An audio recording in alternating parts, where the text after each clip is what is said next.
തുടങ്ങാല്ലേ?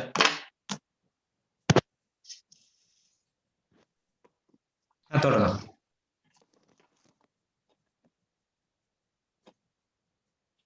ബിസ്മില്ലാഹിർ റഹ്മാനിർ റഹീം. അസ്സലാത്തു വസ്സലാമു അലാ അഷ്റഫിൽ മുർസലീൻ വഅലാ ആലിഹി വസഹ്ബിഹി അജ്മഈൻ. അമ്മാ ബഅദ്. അസ്സലാമു അലൈക്കും വറഹ്മത്തുള്ളാഹി. പ്രിയമുള്ള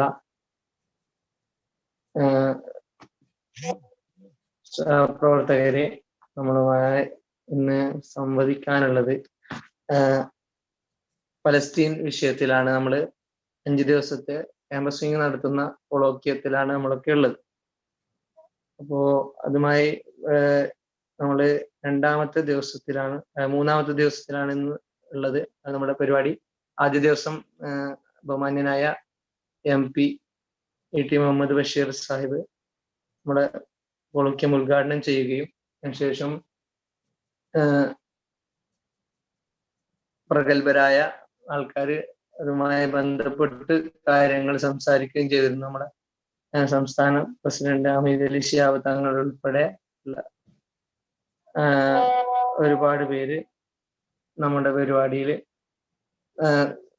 ഇതുമായി ബന്ധപ്പെട്ട വിഷയം നല്ല രീതിയിൽ കൈകാര്യം ചെയ്യുകയും ചെയ്തു. ഇന്ന് നമ്മളുമായി സംവദിക്കാനുള്ളത് Kannur university VC professor Gopinath സാറാണ്. അതുപോലെ തന്നെ അബ്ദുസ്സമദ് പൂക്കോട്ടൂർ സാഹിബ് നമ്മുടെ പരിപാടിക്ക് ഇന്ന് ഉണ്ട്. അപ്പോ പലസ്തീൻ വിഷയത്തെ കുറിച്ച് ആധികാരികമായി അവര് കൈകാര്യം ചെയ്യും. നമ്മുടെ ഫലസ്തീനുമായി ബന്ധപ്പെട്ട് ഒരുപാട് പ്രയാസങ്ങൾ നമ്മൾ എല്ലാവരും കേൾക്കുകയാണ്. ന്യൂസും വാർത്തകളൊക്കെ 100-ൽ കൂടുതൽ ആൾക്കാർ കൊല്ലപ്പെടുകയും അതിൽ ഒരുപാട് പേര് കാഷ്വാലിറ്റിയുമായി പോവുകയും ചെയ്യുന്ന ഒരു സാഹചര്യമാണ് ഇപ്പോൾ ഉള്ളത്. അപ്പോ ഏകപക്ഷീയമായി ഇസ്രായേലിന്റെ അക്രമങ്ങൾക്ക് ഇരയാവുകയാണ് അവിടുത്തെ പിഞ്ചു ബാല്യങ്ങൾ അടക്കമുള്ള ആൾക്കാർ. അപ്പോ ഇത് ഇത്രയൊക്കെ ഭീകരമായി നടക്കുന്നുണ്ട് എങ്കിലും ലോകരാഷ്ട്രങ്ങൾ പലരും ഇപ്പോഴും ലോകരാഷ്ട്രങ്ങളും ലോക മീഡിയ ടീമും ഒക്കെ ഇതുവരെ അതിനെ ഒരു മുഖവിലക്കെടുക്കാതെ കണ്ണു ചിമ്മുന്ന ഒരു അവസ്ഥയാണ് നമ്മൾ കണ്ടുകൊണ്ടിരിക്കുന്നത്. അപ്പോ ചരിത്രങ്ങൾ അറിയാതെ ഇന്ത്യയിലും കേരളവും ഒക്കെ പലരും ഇസ്രായേലിനെ അനുകൂലിച്ച് ഇസ്ലാമോഫോബിയയുടെ പേരിൽ ആ ഒരു കാരണം കൊണ്ട് മാത്രം ഇസ്രായേലിനെ അനുകൂലിച്ച് ഫലസ്തീനികൾക്കെതിരെ ഒരുപാട് ഫലസ്തീനികൾക്കെതിരെയുള്ള പ്രചരണങ്ങളൊക്കെ നടത്തുന്നതായിട്ട് നമ്മൾ കാണുന്നുണ്ട്. അപ്പോൾ അവർക്കിടയിലേക്ക് ചരിത്രങ്ങൾ പറഞ്ഞു കൊടുക്കുക എന്നുള്ള ഉദ്ദേശത്തോടു കൂടിയാണ് ക്യാമ്പസിങ് ഇങ്ങനെ ഒരു പ്രവർത്തനമായി മുന്നോട്ട് വന്നിട്ടുള്ളത്. അപ്പോൾ നമ്മൾ ആമുഖം നീട്ടിപ്പരത്തി കൊണ്ടുപോകുന്നതിൽ അർത്ഥമില്ല. നമ്മുടെ പ്രഗത്ഭനായ ചരിത്രകാരനും കണ്ണൂർ സർവകലാശാലയുടെ VC-യുമായ പ്രൊഫസർ ഗോപിനാഥ് രവീന്ദ്രൻ സാറ് നമ്മുടെ പരിപാടിയിൽ വളരെ നേരത്തെ തന്നെ നമ്മുടെ എളിയ ക്ഷണം സ്വീകരിച്ചുകൊണ്ട് എത്തിയിട്ടുണ്ട്. ഇദ്ദേഹത്തെ നമ്മുടെ പരിപാടിയിലേക്ക് ആർദ്രവമായി സ്വാഗതം ചെയ്യുകയാണ്. അതുപോലെ തന്നെ നമ്മുടെ പരിപാടിയിലേക്ക് വിഷയാവതരണവുമായി ബന്ധപ്പെട്ട് നമ്മൾ ക്ഷണിച്ചപ്പോൾ വളരെ പെട്ടെന്ന് തന്നെ നമ്മൾ ഇളയ ക്ഷണം സ്വീകരിച്ചുകൊണ്ട് എത്തിയ SYSന്റെ സംസ്ഥാന സെക്രട്ടറിയും വളരെ വിഷയാവതരണത്തിൽ കൂടിയായ പ്രിയപ്പെട്ട അബ്ദുസ്സമദ് പൂക്കോട്ടൂർ സാഹിബ്, അദ്ദേഹത്തെയും നമ്മുടെ പരിപാടിയിലേക്ക് ആർദ്രവമായി സ്വാഗതം ചെയ്യുകയാണ്. ഇൻഷാ അല്ലാഹ് നമ്മൾ നേരിട്ട് തന്നെ നമ്മുടെ മുഖ്യാതിഥി നമ്മളുമായി സംവദിക്കാൻ വേണ്ടി പ്രിയപ്പെട്ട പ്രൊഫസർ ഗോപിനാഥ് രവീന്ദ്രൻ സാറിനെ ക്ഷണിക്കും.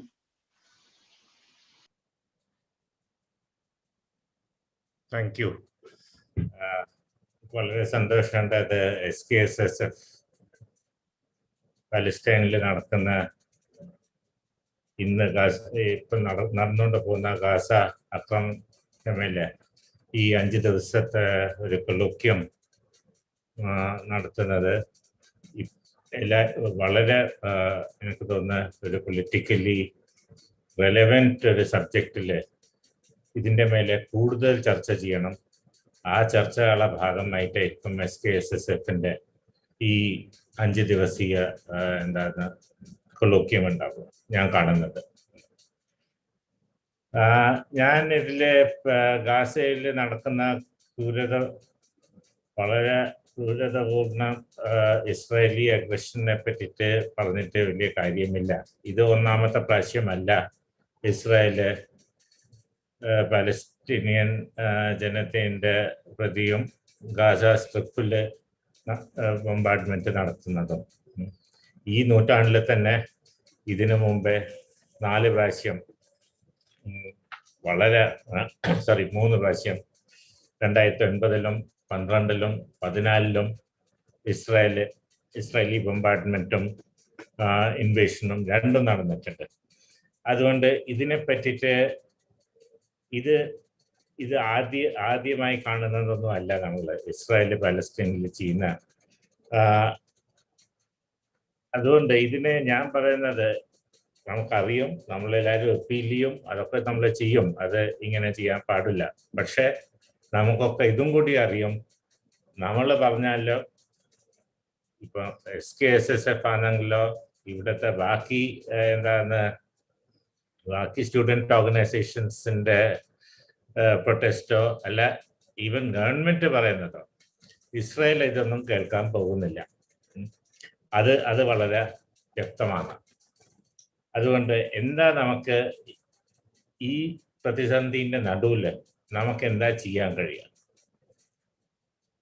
എൻ്റെ അഭിപ്രായമാണ് നമുക്ക് പെട്ടെന്ന് ഗാസയിൽ നടക്കുന്നത് ഒന്നും നമുക്ക് നിർത്താൻ കഴിയില്ല.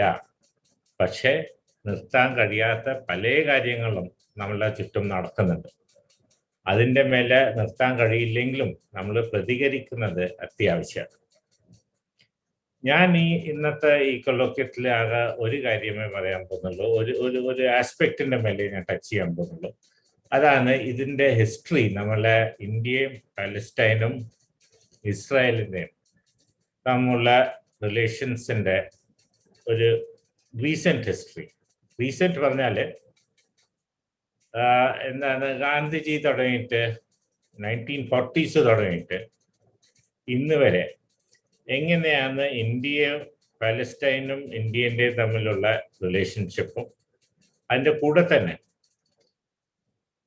ഇസ്രായേലും ഇന്ത്യയും തമ്മിലുള്ള റിലേഷൻഷിപ്പും, ഈ 2 റിലേഷൻഷിപ്സും മാറിക്കൊണ്ട് വന്നിട്ടുണ്ട് 1947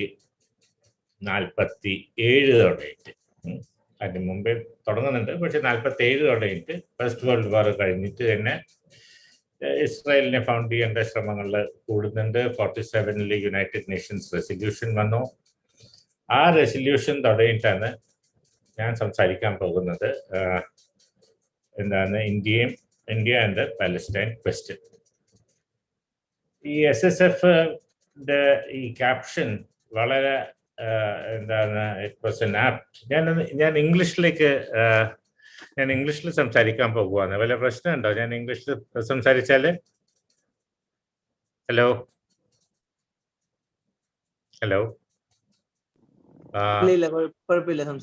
കുഴപ്പമില്ലെങ്കിൽ ഞാൻ നല്ല ഇംഗ്ലീഷിലേക്ക് ഷിഫ്റ്റ് ചെയ്യാം. Okay, English. I think that the title of this colloquium series, which has been given by the SKSSF, is extremely important. It says it is not a religious issue, what is happening in Gaza today. It is one of, I think you said, human rights and oppression. While I agree with the title, I would go one step forward. I do not think it is just something human rights and oppression definitely are there. But I think it is a question of politics. It is a question of politics. It is a question of imperialism. We have to see this entire Palestinian issue as in terms of the imperial expansion of nations And please remember, imperialism has always used anything that comes to its aid. It can be the color of your skin, apartheid. We saw it in South Africa. It has used religion. We see it in India. We see it in Palestine. It can be so your ethnicity, your religion, your race, anything that comes is handy will be used by the forces of imperialism to better its own interests. So today we know, let me come one by one, take it logically. So that is why I'm saying human rights and oppression, there is no question about it, that there is the oppression in Gaza is, I think it is too great to be narrated or described in a couple of words. Similarly, human rights are not there. Now, these are things that everybody knows in the world.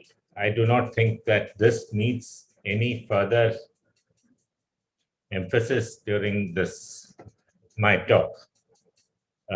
That's the first point. Now, having said this, let us all agree, we all know, the world knows that the people of the Gaza Strip, not only of the Gaza Strip, but of the Palestinian territories, are living under Israeli Zionist military occupation. This is nothing to be, there's no debate on this. The Israelis themselves say it. So I don't think this needs any further debate. The second point is, how have we reacted to this flagrant violation of human rights and this unending violence on the Arabs of Palestine? I think that is the important thing, because it connects with our own politics, our own government. And that is where I think we can make a difference. I think if people like you, like me, like us, if we raise our voice against what is going on in Gaza today and the equivocal stand of the present government, then I think there is a chance that even here, I don't think that the government of the day is going to change its stand on Israel very soon. We'll come to that in a moment, how we have come to this particular position. That is how the Indian government has reached the position that it is taking on Palestine today. We'll come to that in a moment.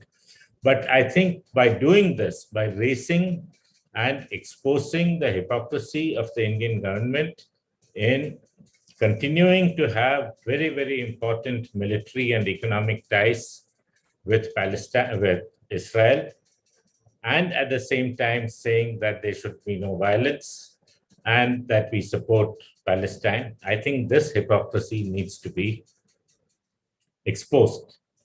And by doing so, when we try to do so, we will also be raising a large number of issues that concern not just Palestine, but also minorities, questions, issues facing minorities within India. So therefore, Palestine, a discussion on Palestine is never limited to the people living in the occupied territories in Palestine, but it becomes a debate, it becomes a discussion, a critique of how various disprivileged groups and minorities are being treated in different parts of the world by their respective states. Now, let me come to the issue that we are discussing today. First is, when the idea of Palestine is floated after the First World War. And then in 1947, when there is a UN organized meeting on the creation of Israel, India, Nehru and India, we voted against the UN resolution on the unilateral creation of Israel. Now, this is where Mahatma Gandhi also said that, yes, there is no need to create an Israel, one place in the world called Israel. Yes, Jews have been discriminated in various European countries, but that doesn't mean that you take away the land of the Arabs and give it to the Jews. They should be treated with respect. They should be treated with equality in the different countries of the world where they are living. I think that was a very politically correct and very wise decision. So in 1947, India opposed this resolution. And when it opposed this resolution, it was opposing it on the basis of the ideas that were developed on nationalism in the course of our anti-colonial struggle against the British. Because the British also wanted to divide India unilaterally, and we opposed that. Taking that spirit forward, the government of India opposed the creation of Israel at that time. But then, unsurprisingly, in the national movements that took place in India, or the anti-colonial movement, there were various strands of the anti-colonial movement. And one of the Hindu right of that time, especially Savarkar and Golwalkar, both of them, Savarkar criticized India's stand at the United Nations. The Hindu right, the RSS, the Hindu Mahasabha and the RSS have been great admirers of Zionism and of Israel. And the reasons for that, I don't think need to be explained here. This is one place where they saw that that the Muslim minority or the Muslims can be forcibly incorporated in a new nation state, and they can be their rights can be severely limited. So in 1947, I want to just remind you, I'm not saying anything new. These are all very well-known facts that when India went against the partitioning of Palestine plan of 1947, both the Hindu Mahasabha and the RSS were against this. They believed that Jewish nationalism was legitimate, and Palestine was the natural territory of the Jewish people. So after this is 1947. Now, by 1950, we find that India finally recognizes Israel as a state. The state of Israel is formally recognized by India. Now, and soon after, Israel opened a consulate in Bombay in 1953.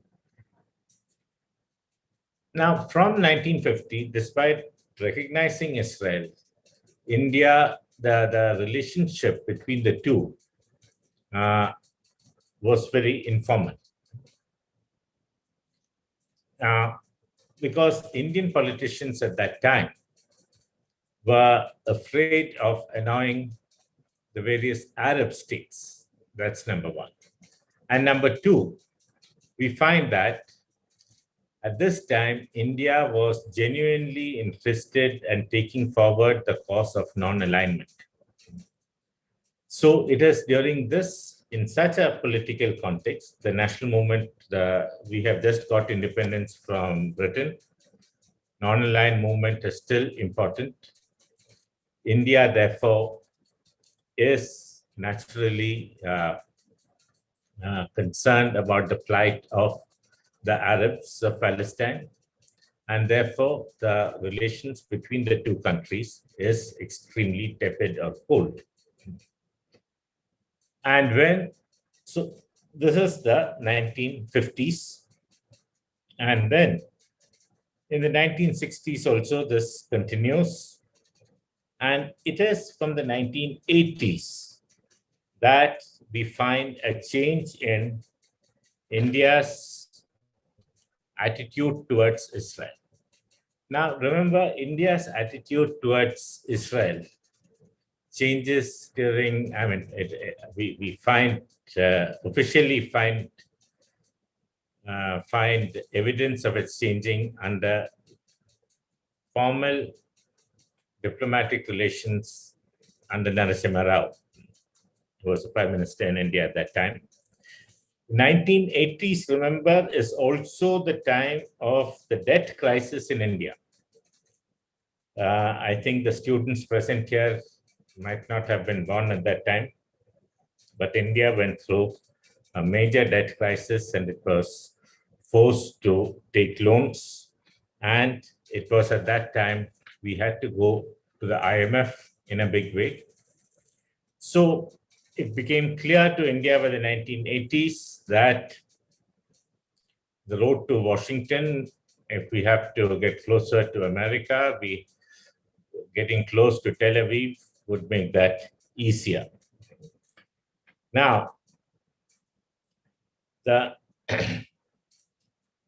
so from what starts off from the 1980s becomes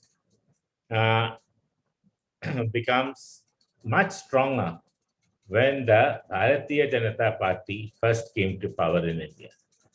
So like many other policies that we see today, whether it is the new education policy or the economic policy or the diplomatic policies, India's foreign relations, changes did not happen just with the coming of the BJP. We find that in a small way, or in not such a small way, the beginnings had already started during the earlier during the Congress days. Indian politicians had started visiting Tel Aviv. India had started buying more and more arms, defense supplies from Israel.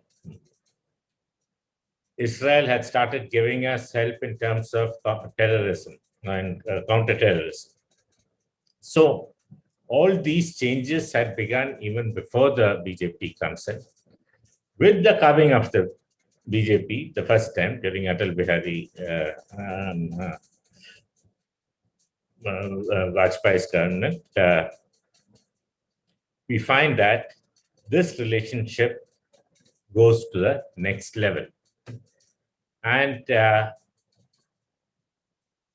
Britain and Ariel Sharon visits India, and only the people who opposed Sharon's visit to India was largely various Muslim groups as well as the left in India.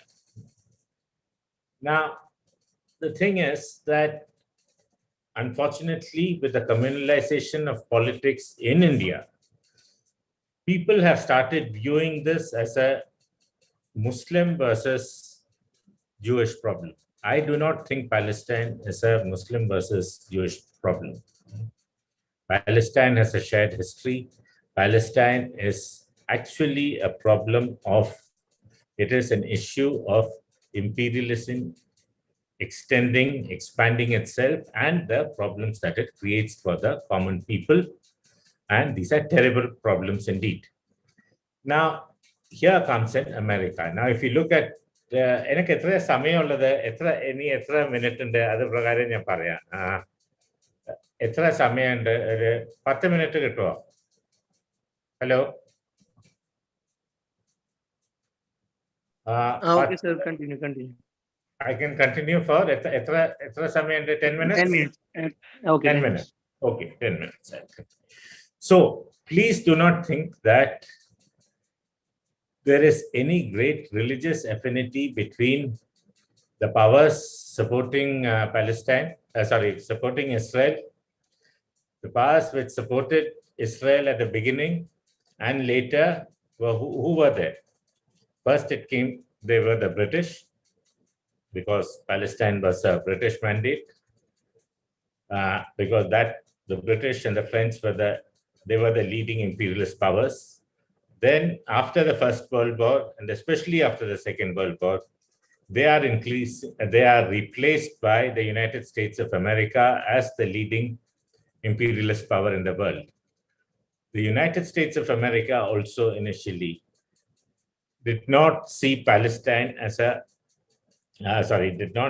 Israel to be very important. It's only gradually that with geopolitical interests and as a strategic partner, Tel Aviv becomes more important to American interests. For the Americans, for the US, it was oil. And for oil, it tried to, and it successfully edged out the British, the French, and the Germans out of Iran, out of Saudi Arabia, and got itself a firm hold on Middle Eastern oil. Israel did not have any oil, but it would be much cheaper for the Americans to spend money on Israel as a kind of a military force multiplier to safeguard its interests in the Middle East than having its own army in Saudi Arabia. In fact, it had the largest base in Saudi Arabia, but it had to leave, because for the Saudis also, it became very difficult to say that the holiest Islamic site in the world was also the country which was allowing an American military base. So Israel is militarily cheaper and militarily very important for the United States of America. That is why we find whether you have the Democrats or the Republicans, we've had the policy towards Israel doesn't really change. Yes, there will be attempts made at peace. They will, after this attack on Gaza goes on till the Israelis are satisfied, then America will step in. There might be some kind of peace talks. There will be some aid for rebuilding. But then substantially, nothing else will change. Okay. So America then is invested in Israel largely to contain its geopolitical interests ranging from Iran to the Arab world. Now, India, however, after the 2014 attack, it became there was a demand that what the Israelis did was a war crime.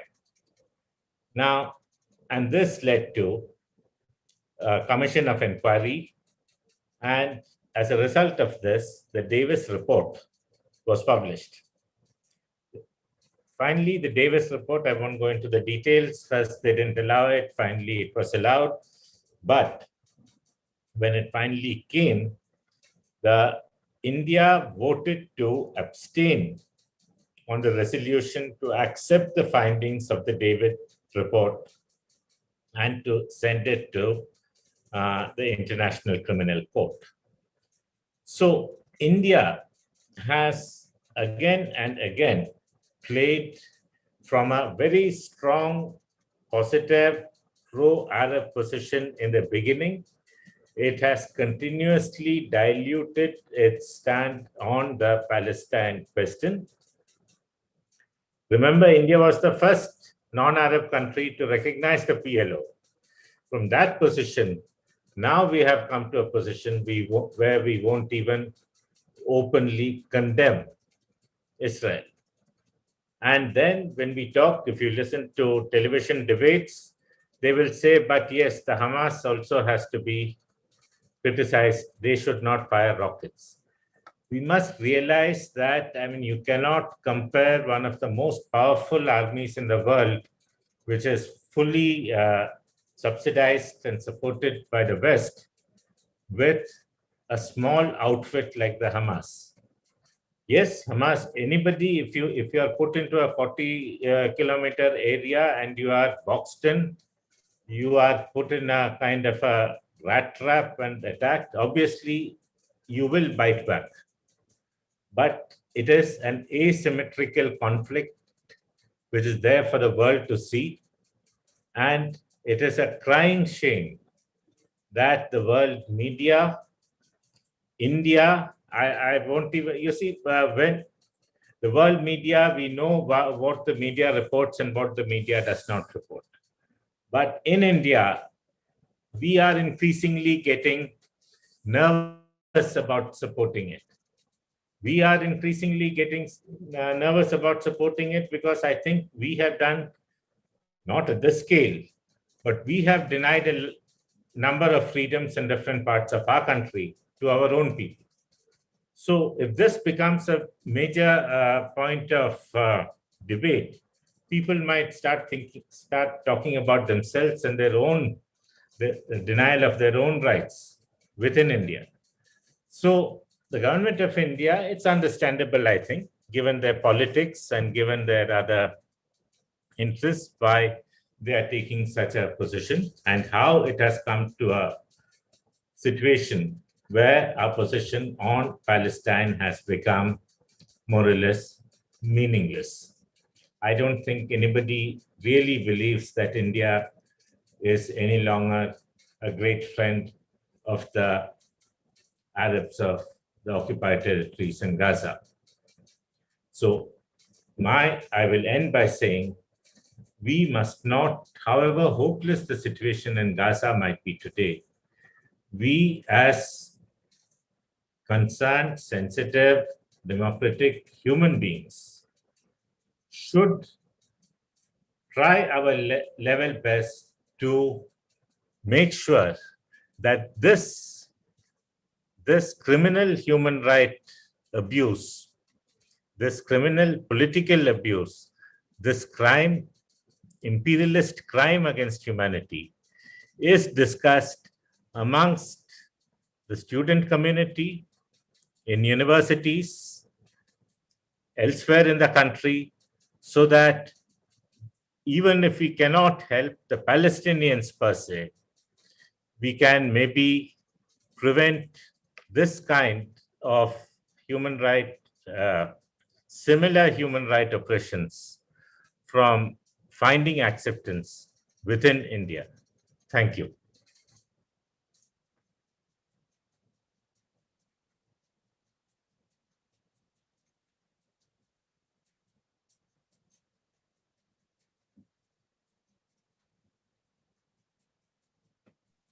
Thank you very much, sir, for spending a valuable time with us.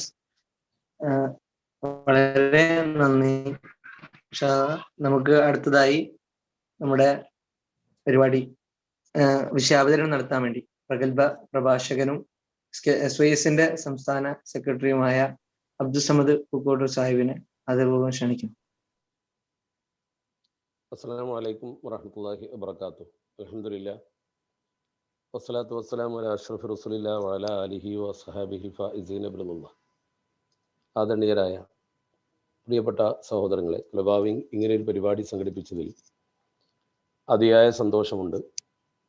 കാലികമായ വിഷയത്തെക്കുറിച്ച് വളരെ നന്നായി, പ്രത്യേകിച്ച് കലേറ്റ് യൂണിവേഴ്സിറ്റിയുടെ, കണ്ണൂർ യൂണിവേഴ്സിറ്റിയുടെ VC തന്നെ നിങ്ങൾ കൊണ്ടുവന്ന് അദ്ദേഹം വളരെ മനോഹരമായി പലസ്തീൻ പ്രശ്നം അവതരിപ്പിച്ചു.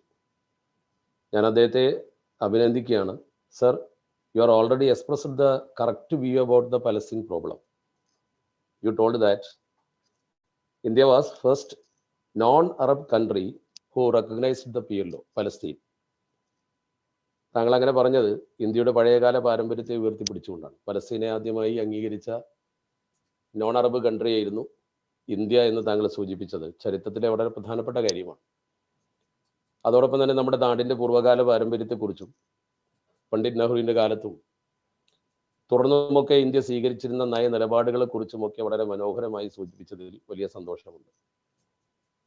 ഇത്തരത്തിൽ ചിന്തിക്കുന്ന ആളുകൾ ഇങ്ങനെയുള്ള അഭിപ്രായങ്ങൾ പ്രകടിപ്പിക്കാൻ മുന്നോട്ട് വരുന്നത് നമ്മുടെ രാജ്യത്തിൻ്റെ മതേതര സ്വഭാവവും കൊളോണിയലിസത്തിനെതിരെ ഇന്ത്യ ഉയർത്തിപ്പിടിക്കുന്ന കാഴ്ചപ്പാടുകളുടെ വിജയവുമായിട്ടാണ് ഞാൻ മനസ്സിലാക്കുന്നത്.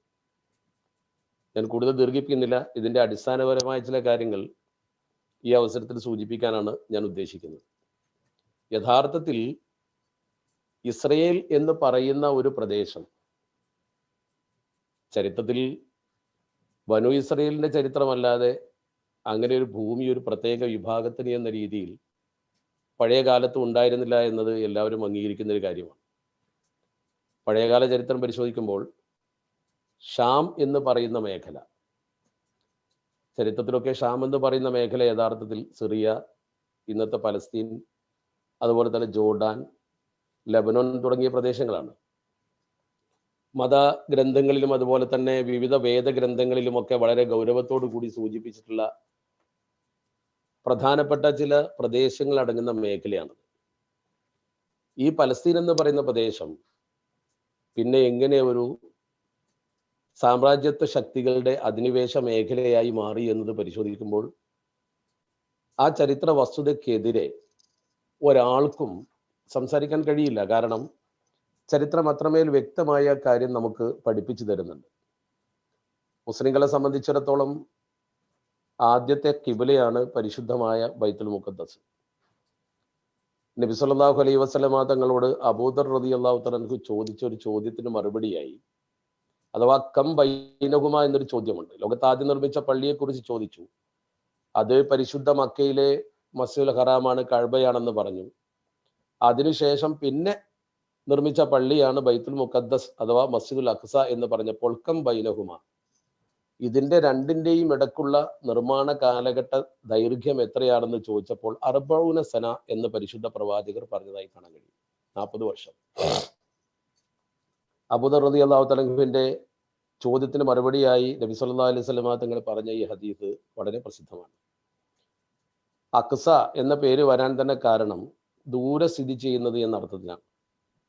പരിശുദ്ധ മക്കയിൽ നിന്ന് ഏകദേശം 1500ഓളം കിലോമീറ്ററുകൾ ദൈർഘ്യത്തിലാണ് ഈ സ്ഥലമുള്ളത്. പഴയ കാലത്തെ കണക്കനുസരിച്ച് 40 ഒട്ടക ദിവസ ദൂരം എന്നാണ് പറയുക. 40 ദിവസത്തെ ഒട്ടക സഞ്ചാരം.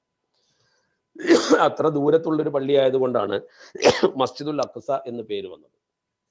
ബൈത്തുൽ മുഖദ്ദസ് എന്ന് പേര് വരാൻ കാരണം, പരിശുദ്ധ ഭവനം എന്ന പേര് വരാൻ കാരണം, ആ ഭവനത്തിൽ ഒരു കാലഘട്ടത്തിലും ബിംബാരാധന നിർവഹിക്കപ്പെട്ടിട്ടില്ല. ബിംബാരാധനയിൽ നിന്ന് മുക്തമായിരുന്നു ആ പരിശുദ്ധമായ ഭവനം. പരിശുദ്ധ കഅബയിൽ വരെ വിഗ്രഹാരാധന നടന്നിട്ടുണ്ട്. 3 മതങ്ങളുടെയും പ്രധാനപ്പെട്ട കേന്ദ്രമാണത്. ദാവൂദ് നബി അലൈഹി സ്വലാത്തു വസ്സലാം, സുലൈമാൻ നബി അലൈഹി സ്വലാത്തു വസ്സലാം, ഈസാ നബി അലൈഹി സ്വലാത്തു വസ്സലാം, ഇവരുടെയൊക്കെ ചരിത്രം മുറുകുന്ന പ്രദേശമാണ്. ആദം നബി അലൈഹി സ്വലാത്തു വസ്സലാം ആദ്യം നിർമ്മിച്ചു. പിന്നീട് പ്രവാചകന്മാരുടെ കാലഘട്ടത്തിൽ അതിൻ്റെ നിർമ്മാണ പ്രവർത്തനങ്ങളുടെ ഘട്ടങ്ങളൊക്കെ പറയുന്നുണ്ട്. അത്തരം ചരിത്രത്തിലേക്കല്ല ഞാൻ പോകുന്നത്. എന്നോട് ആവശ്യപ്പെട്ടുള്ളത് അവിടുത്തെ സമര പോരാട്ടങ്ങളെ കുറിച്ച് മറ്റുമൊക്കെ സൂചിപ്പിക്കാനാണ്. സമയത്തിൻ്റെ ഒരു പരിമിതി ഉണ്ട്. 5:30 മണിക്ക് മറ്റൊരു ചെറിയ പ്രോഗ്രാമിൽ കയറാനുമുണ്ട്. അതുകൊണ്ട് വളരെ ചുരുക്കി ഞാൻ ചില കാര്യങ്ങൾ സൂചിപ്പിക്കുകയാണ്. മിറാജിന്റെ ഇടത്താവളം എന്ന രീതിയിൽ മുസ്ലിം സമൂഹത്തെ സംബന്ധിച്ചിടത്തോളം അതിന്റെ പ്രാധാന്യം പിന്നെയും വർദ്ധിക്കുകയാണ്. ഇതിന്റെ പഴയകാല ചരിത്രം പരിശോധിച്ചാൽ ഹിജറ 15-നാണ് ബഹുമാനപ്പെട്ട ഉമറുൽ ഫാറൂഖ് റളിയല്ലാഹു തആലയുടെ കാലഘട്ടത്തിൽ ഖുദ്സ് ഇസ്ലാമിന് അധീനപ്പെട്ടത്. അതിനു മുമ്പ് ഇറാഖികൾ ഭരിച്ചിരുന്നു. അതുപോലെ പേർഷ്യക്കാർ, റോമക്കാർ, ഗ്രീക്കുകാർ, ഇങ്ങനെ പലരുടെയും ഭരണങ്ങൾ ആ പ്രദേശത്ത് നടന്നിരുന്നു എന്ന് ചരിത്രം സൂചിപ്പിക്കുന്നുണ്ട്. ഫാത്തിമി വംശജരും സെൽജൂക്കി വംശജരും ഉമവി അബ്ബാസി കാലഘട്ടത്തിന് ശേഷം ആ പ്രദേശം ഭരിച്ചതിൻ്റെ ചരിത്രമൊക്കെ പറയുകയാണെങ്കിൽ ഒരുപാട് സംഘടനകളുടെയും അതുപോലെ തന്നെ ഒരുപാട് രാഷ്ട്രീയ മുന്നേറ്റങ്ങളുടെയും ഒക്കെ കാര്യങ്ങൾ പറയുവാനുണ്ട്. പ്രധാനമായി ചരിത്രത്തിൽ നമുക്ക് മനസ്സിലാക്കാനുള്ള ഒരു കാര്യം, ഉമർ റളിയല്ലാഹു തആല അൻഹു അത് ഇസ്ലാമിനെ അധീനപ്പെടുത്തിയതിന് ശേഷം ആ അധീനപ്പെടുത്തൽ തന്നെ ഒരു രക്തരൂക്ഷിത വിപ്ലവത്തിലൂടെ ആയിരുന്നില്ല. അന്ന് അവിടെ ഖുദ്സിന്റെ കവാടത്തിൽ ചെന്ന് അവരോട് ചർച്ചയ്ക്ക് ആവശ്യപ്പെട്ടപ്പോൾ അബൂ ഉബൈദ റളിയല്ലാഹു തആല അൻഹു ആണല്ലോ സേനാനായകൻ. അദ്ദേഹത്തോട് പറഞ്ഞു, നിങ്ങളുടെ ഖലീഫ വരണമെങ്കിലേ ഞങ്ങൾ നിങ്ങളുമായി കരാർ ഒപ്പിടാൻ തയ്യാറാകൂ, നിങ്ങൾ വെറും സേനാനായകന്മാരാണെന്ന് പറഞ്ഞു. ആക്രമിക്കാൻ അവർക്ക് കരുത്തുണ്ടായിട്ടും അവർ അംഗീകരിച്ച് ഖലീഫയെ മദീനയിൽ നിന്ന് വരുത്തി. എത്ര ദൂരമുണ്ട്? അങ്ങനെയാണ് ആ പ്രദേശം മുസ്ലിം സമൂഹത്തിന്റെ അധീനതയിൽ എല്ലാവർക്കും സംരക്ഷണം കൊടുത്തുകൊണ്ട് ജീവിക്കുന്ന ഒരു പ്രദേശമായി മാറിയത്. പിന്നീടാണ് 1085 ഹിജറ വർഷം 477 കുരിശുയുദ്ധം വരുന്നത്. ആ കുരിശുയുദ്ധ കാലഘട്ടത്തിലാണ് മുസ്ലിം സമൂഹത്തിന്റെ കയ്യിൽ നിന്നും അത് ക്രൈസ്തവ സഹോദരങ്ങൾ പിടിച്ചെടുക്കുന്നത്. ആ കാലഘട്ടത്തിൽ അവിടെ നടന്ന രക്തരൂക്ഷിതമായ വിപ്ലവത്തെ കുറിച്ചൊക്കെ ചരിത്രം വളരെ വ്യക്തമായി രേഖപ്പെടുത്തിയിട്ടുണ്ട്. പിന്നീട് 90 വർഷങ്ങൾക്ക് ശേഷം ഹിജറ 583 90 വർഷം മുസ്ലിങ്ങളുടെ കയ്യിൽ നിന്ന് നഷ്ടപ്പെട്ട പള്ളി തിരിച്ചു പിടിക്കുന്നത് സുൽത്താൻ സലാഹുദ്ദീൻ അയ്യൂബിയാണ്. അദ്ദേഹം അപകടകരമായ രീതിയിലല്ലാതെ വളരെ സമാധാനപരമായ ഒരു സൈനിക മുന്നേറ്റത്തിലൂടെ ആ പ്രദേശം ഇസ്ലാമിന് കീഴ്പ്പെടുത്തുകയാണ് ചെയ്തത്. അന്ന് മാന്യത കാണിച്ചു എല്ലാവരോടും, അറുകൊല ചെയ്യാനൊന്നും നിന്നില്ല. അങ്ങനെ ഓരോരുത്തർക്കും അവരുടെ വിശ്വാസം അനുസരിച്ച് അവിടെ ജീവിക്കാൻ അവസരം കൊടുത്തുകൊണ്ട് തന്നെയാണ് സുൽത്താൻ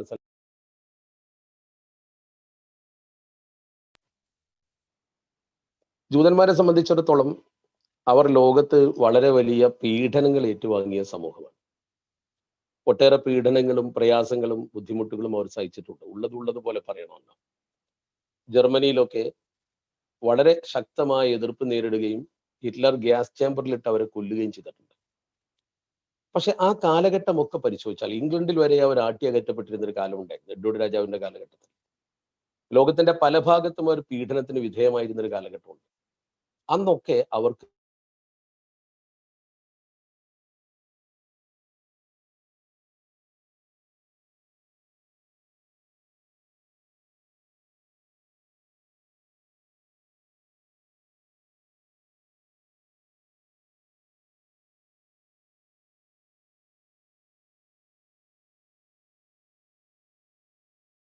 പോകാൻ മുസ്ലിം സമൂഹത്തിന് ഒരു പ്രയാസമുണ്ടായിരുന്നില്ല. അതായത് മുസ്ലിം സമൂഹത്തിന്റെയും മുസ്ലിം ഭരണാധികാരിയുടെയും ഒരു രീതി, ഭരണരീതി, പ്രവർത്തന രീതി, അതൊക്കെ അതായിരുന്നു. എന്നാൽ ഇവർക്ക് സ്വന്തമായി ഒരു ഭൂമി എന്നൊരു സ്വപ്നം ഒരു കാലഘട്ടത്തിൽ ഒരു പത്രപ്രവർത്തകന്റെ ലേഖനത്തിലൂടെ അവർ ഉയർത്തിപ്പിടിച്ചു. 1885 തിയോഡാർ ഹസൽ എന്ന് പറയുന്ന ഒരു പത്രപ്രവർത്തകൻ, അദ്ദേഹമാണ് ആദ്യമായി പ്രോമിസ്ഡ് ലാൻഡ് അഥവാ വാഗ്ദത്ത ഭൂമി, നമുക്ക് സ്വന്തമായ ഒരു ഭൂമി വേണം, അതിനുവേണ്ടി നമ്മൾ പ്രവർത്തിക്കണമെന്നൊരു ആശയം കൊണ്ടുവരികയും 1887 സ്വിറ്റ്സർലൻഡിലെ ബാസൽ കാസിനോയിൽ ഒരു യോഗം ചേർന്ന് അതിനുവേണ്ടി പദ്ധതികൾ ആവിഷ്കരിക്കുകയും അങ്ങനെ പലസ്തീനിലെ ഖുദ്സിലെ സിയോൺ എന്നൊരു കുന്നുണ്ടാണ്, അതുകൊണ്ടാണ് അവർക്ക് സിയോണിസ്റ്റുകൾ എന്ന് പേര് വന്നത്. ആ കുന്നിലെ ഒരു യോഗം ചേർന്ന് അതിനുവേണ്ട പദ്ധതികൾ മുന്നോട്ട് കൊണ്ടുപോകാൻ വേണ്ടി പ്രത്യേക സംഘടിത രൂപത്തിൽ മുന്നോട്ട് പോവുകയും ചെയ്തു. ആ ഒരു ചർച്ച ലോകത്ത് നടക്കുന്ന ഒരു കാലഘട്ടം. അന്നേ വരെ അവർക്ക് സ്വന്തമായ ഒരു ഭൂമിയില്ല. അവർ ലോകത്ത് ചിതറിക്കിടക്കുകയാണ്, പല ഭാഗത്തും ആട്ടിയകറ്റപ്പെടുകയാണ്, പല ഭാഗത്തും അവരെ തൂക്കിക്കൊല്ലുക മുതൽ ഗ്യാസ് ചേമ്പറിലിട്ട് കൊല്ലുന്ന ഒരവസ്ഥ വരെ ഉണ്ടായിട്ടുണ്ട്. പീഡനം സഹിച്ചൊരു വിഭാഗം തന്നെയാണ് അവർ.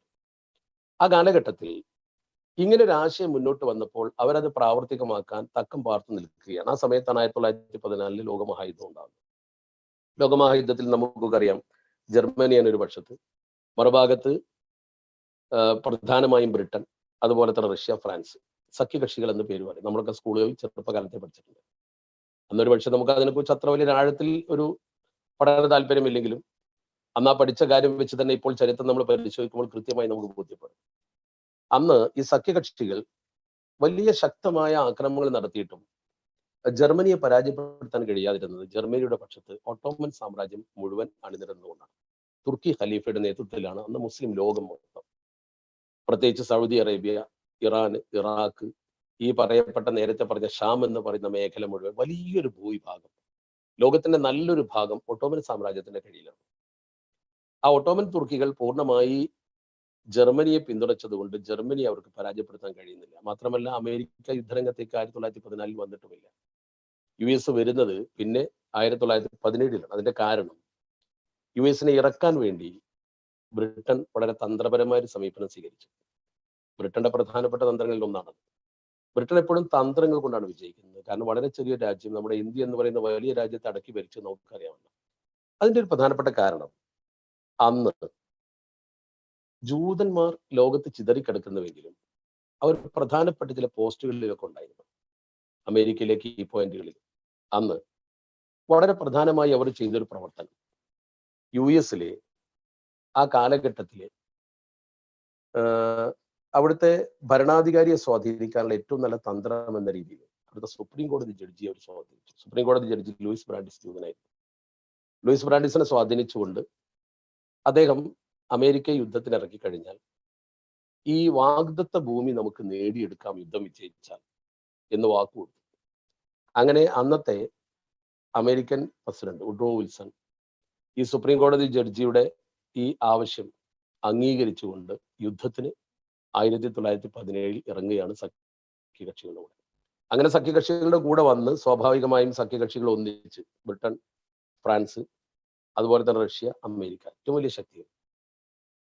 എന്നിട്ടും യുദ്ധം വിജയിക്കുന്നില്ല എന്നൊരു തോന്നൽ അവർക്ക് വന്നു എന്നാണ് ചരിത്രം വായിക്കുമ്പോൾ നമുക്ക് മനസ്സിലാകുന്നത്. ആ സമയത്താണ് മുസ്ലിം സമൂഹത്തിനിടയിൽ, മുസ്ലിം സാമ്രാജ്യത്തിനിടയിൽ വിള്ളലുണ്ടാക്കാൻ ശ്രമിക്കുന്നത്. അങ്ങനെയാണ് ഹിജാസിലെ ഗവർണർ ഷെരീഫ് ഹുസൈനെ സ്വാധീനിച്ച് അയാൾക്ക് ഹിജാസിന്റെ ഭരണം പൂർണ്ണമായി നൽകാമെന്ന് പറഞ്ഞ് ഒട്ടോമൻ സാമ്രാജ്യത്തിന്റെ വരുതിയിൽ നിന്ന് അദ്ദേഹത്തെ രഹസ്യമായി ബ്രിട്ടീഷ് പക്ഷത്തേക്ക് നീക്കുന്നു.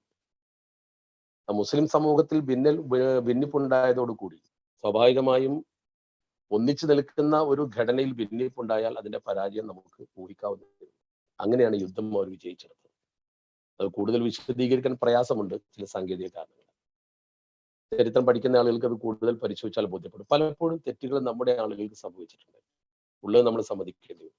അങ്ങനെ അവസാനം ഈ പ്രദേശം മുഴുവൻ, മുസ്ലിം സമൂഹത്തിന്റെ പ്രദേശങ്ങൾ മുഴുവൻ ബ്രിട്ടന്റെ അധികാര പരിധിയിലാണ് വീതം വെച്ചപ്പോൾ വന്നത്.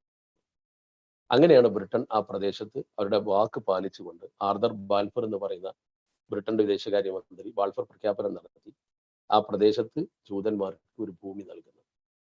ജനസംഖ്യയുടെ 8% അന്ന് ജൂതന്മാരുള്ളത്. അങ്ങനെ ആ പ്രദേശത്ത് ആദ്യമായി നടന്ന പ്രവർത്തനം, ഇങ്ങനെ ഒരു സൗകര്യം അവർക്ക് കിട്ടിയപ്പോൾ, അവിടെ ഒരു പ്രദേശം അവർക്ക് രൂപപ്പെട്ടു വരുന്നു എന്ന് കണ്ടപ്പോൾ ആ പ്രദേശത്തേക്ക് ലോകത്തിന്റെ നാനാഭാഗത്തു നിന്നും ജൂതന്മാർ കുടിയേറാൻ ആരംഭിച്ചു. കുടിയേറുക മാത്രമല്ല, പിന്നീട് ആ രാജ്യം പ്രഖ്യാപിക്കപ്പെട്ടു. 1948 മെയ് 14 ഇസ്രായേൽ രൂപീകരിച്ചപ്പോൾ, ഞാൻ പറഞ്ഞല്ലോ നേരത്തെ, ചരിത്രത്തിൽ അങ്ങനെ ഒരു ഭൂമി ഇല്ല.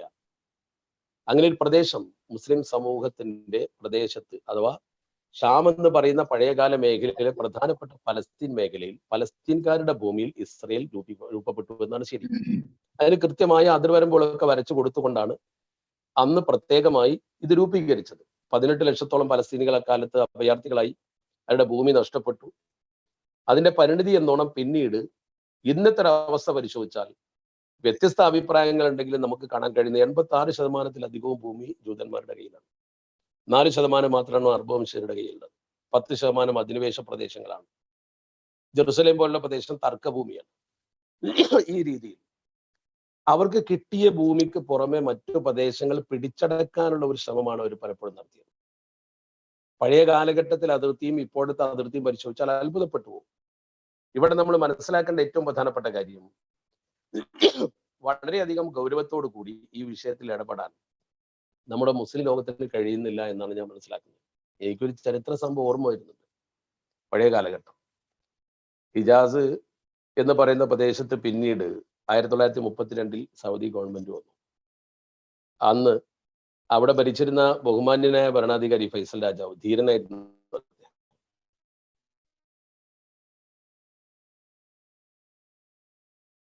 1973 കൂട്ടക്കൊല ചെയ്യുന്ന സമയം US ആണെന്ന് മനസ്സിലാക്കി അവർക്ക് എണ്ണ തരില്ല എന്ന് അദ്ദേഹം പറഞ്ഞു.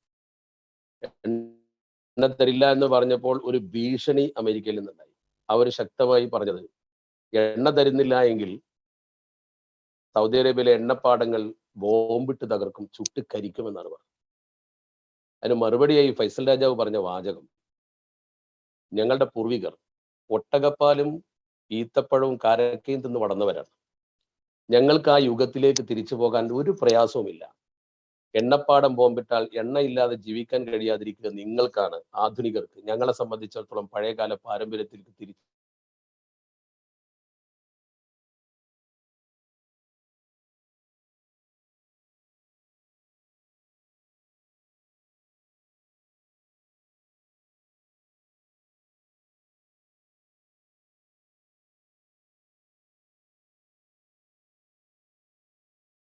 ഒറ്റപ്പെടുന്നത്.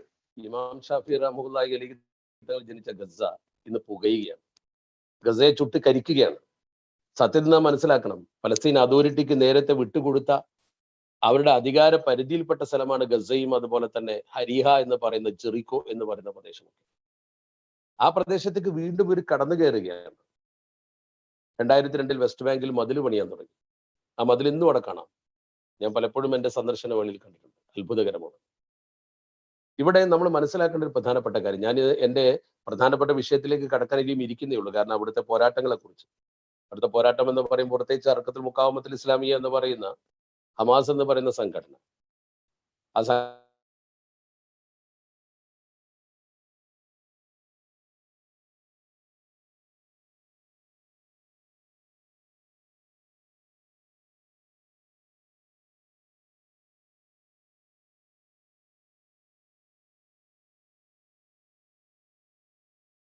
നാട്ടിൽ പോലും പ്രിയപ്പെട്ട ക്രൈസ്തവ സഹോദരങ്ങളിൽ പലരും ഇത് ഒരു മുസ്ലിം തീവ്രവാദമായി ചിത്രീകരിക്കുന്ന ചില വീഡിയോകളൊക്കെ കാണാൻ കഴിയും. സത്യത്തിൽ അവരിതിന്റെ ചരിത്രം കൃത്യമായി പഠിക്കാത്തതുകൊണ്ടാണ്.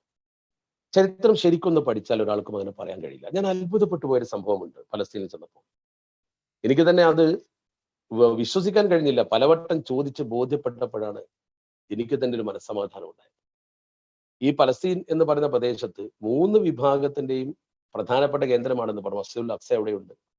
ക്രിസ്ത്യാനികളെ സംബന്ധിച്ചിടത്തോളം അവർക്ക് ലോകത്തെ ഏറ്റവും പ്രധാനപ്പെട്ട പള്ളി ഹോളി സെഫേൽക്കർ ചർച്ച് അവിടെയുണ്ട്. ജൂതന്മാരുടെ വിലാപ മതിൽ അവിടെയാണ്. അവരുടെ ആ വിലാപ മതിൽ അടക്കമുള്ള പ്രദേശം അവരവിടെ പ്രാർത്ഥിക്കുന്ന കാണാൻ. ഹൈക്കൽ സുലൈമാൻ അവിടെ ഉണ്ടായിരുന്ന ഒരു ക്ഷേത്രം, അത് തകർക്കപ്പെട്ടു പോയി. അവരവിടെ പ്രാർത്ഥിക്കുന്ന രംഗം നമുക്ക് എപ്പോഴും കാണാൻ കഴിയും. 3 വിഭാഗവും ഒരേ കേന്ദ്രമാണ് ശരിക്ക്. പ്രത്യേകിച്ച് ഇതൊക്കെ ഇസ്ലാമിൽ നിന്ന് ഭിന്നമായി പോയ 2 മതങ്ങളാണല്ലോ. ഇസ്ലാമിൽ നിന്ന് വ്യതിയാനം സംഭവിച്ചു പോയ 2 മതങ്ങളാണ് ജൂതമതവും അതുപോലെ തന്നെ ക്രൈസ്തവ മതവും. ഇതൊരു തർക്കവുമില്ല, ചരിത്രം പഠിക്കുമ്പോൾ കാണാൻ കഴിയും. ചില സാമ്യതകളൊക്കെ ഇപ്പോഴും കാണാൻ കഴിയും. ഇവിടെ ഈ ബൈത്തുൽ മുഖദ്ദസിന്റെ ചാരത്ത് തന്നെയാണ്. ബൈത്തുൽ മുഖദ്ദസ് എന്ന് പറയുമ്പോൾ നമ്മുടെ ആളുകൾ അത് കാണാത്തത് കൊണ്ട് കൃത്യമായി പലർക്കും അത് ഇമാജിൻ ചെയ്യാൻ കഴിയില്ല. കാരണം പരിശുദ്ധ ഹറം പോലെ ഒരു പള്ളി മാത്രമാണ്, അല്ലെങ്കിൽ മദീനത്തെ ഒരു പള്ളി പോലെയാണെന്നാണ് മനസ്സിലാക്കുക. അങ്ങനെയല്ല, ഒരു വലിയ വില്ലേജ് ആണ്. മതിൽ കെട്ടി തിരിച്ച വലിയൊരു വില്ലേജ്. അത് ഒരു വിശാലമായ ഭൂമിക ഒന്നിച്ച് മതിൽ കെട്ടി തിരിച്ചിരിക്കുകയാണ്. പഴയ കാലഘട്ടം മുതലേ അങ്ങനെ തന്നെയാണ്. ഖുദ്സ് എന്ന നഗരമാണ്.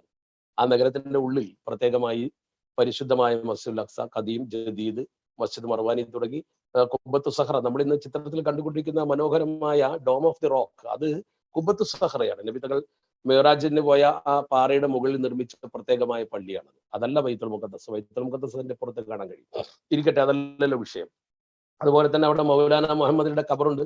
അതൊക്കെ നമുക്ക് കാണാൻ കഴിയും. മൗലാന മുഹമ്മദ് ലണ്ടനിൽ വെച്ച് മരിച്ച സമയത്ത് അദ്ദേഹത്തെ ഇവിടെ കൊണ്ടുവന്നാണ് ബൈത്തുൽ മുഖദ്ദസിലാണ് മറവ് ചെയ്തിരിക്കുന്നത്. അതുകൊണ്ട് ഇന്ത്യക്ക് ആ പ്രദേശവുമായി നേരത്തെ വലിയ ബന്ധമുണ്ട്. ഞാൻ പറഞ്ഞു വരുന്ന വിഷയം, ക്രിസ്ത്യാനികളുടെ ലോകത്തെ പ്രസിദ്ധമായ 2 പള്ളി, ആ 2 പള്ളികളിൽ ഒന്ന് ദ ചർച്ച് ഓഫ് നാറ്റിവിറ്റി എന്ന് പറയുന്ന കനീസത്തുൽ മഹ്ദ് എന്ന് പറയുന്ന ക്രിസ്തു ജനിച്ചു എന്നവർ വിശ്വസിക്കുന്ന പള്ളി, അത് ബത്ലഹേമിലാണ്. ജെറുസലേമിലാണ് ബൈത്തുൽ മുഖദ്ദസ്. ബൈത്തുൽ മുഖദ്ദസിന്റെ തൊട്ടടുത്ത് തന്നെയാണ്, അതേ കോമ്പൗണ്ട് അഥവാ ഈ ചുറ്റുമതിലിനുള്ളിൽ തന്നെയാണ്, ഖുദ്സിനകത്ത് തന്നെയാണ് ചരിത്ര പ്രസിദ്ധമായ ഹോളി സെഫേൽക്കർ ചർച്ച് അഥവാ ഗോൽകുത്താൻ മലയിലെ പള്ളി എന്ന് നമ്മുടെ മലയാളി ക്രൈസ്തവർ പറയുന്ന പള്ളി. ആ പള്ളിയുടെ പ്രത്യേകത അവരെ സംബന്ധിച്ചിടത്തോളം ക്രിസ്തുവിനെ അവിടെയാണ് കുരിശിലേറ്റിയത് എന്നാണ് അവർ പറയുന്നത്. ക്രിസ്തുവിനെ കുരിശിലേറ്റിയ പള്ളി, അതിന്റെ പ്രതീകങ്ങളൊക്കെ ഇന്നും അവിടെയുണ്ട്. ആ പള്ളിയിൽ ധാരാളം സന്ദർശകരുണ്ട്. മാത്രമല്ല ആ പള്ളി നമുക്ക് കാണാൻ കഴിയും AD 324 കോൺസ്റ്റന്റീൻ ചക്രവർത്തിയുടെ മാതാവ് ഹെലാന ഒരു പഴയ പള്ളി പുതുക്കി പണിത മനോഹരമാക്കിയ പള്ളി ആ പ്രദേശത്തുണ്ട്. ആ പള്ളിയിലായിരുന്നു മഹാനായ ഉമർ ഫാറൂഖ് റളിയല്ലാഹു തആല ഖുദ്സ് ഇസ്ലാമിന് അടിപ്പെടുന്ന സമയത്ത് ചെന്നപ്പോൾ സഫ്രോനിയസ് എന്ന് പറയുന്ന പാതിരി പള്ളി കൊണ്ടുപോയി കാണിച്ചു കൊടുത്തു അവരുടെ പ്രസിദ്ധമായ ഹോളി സെഫേൽക്കർ ചർച്ച്. ആ പള്ളിയിൽ ബാങ്ക് വിളിച്ചപ്പോൾ നിസ്കരിക്കാൻ അദ്ദേഹത്തിന് താല്പര്യമുണ്ടായി. പക്ഷെ അദ്ദേഹം അവിടെ നിസ്കരിച്ചില്ല, പുറത്തിറങ്ങി നിസ്കരിച്ചു.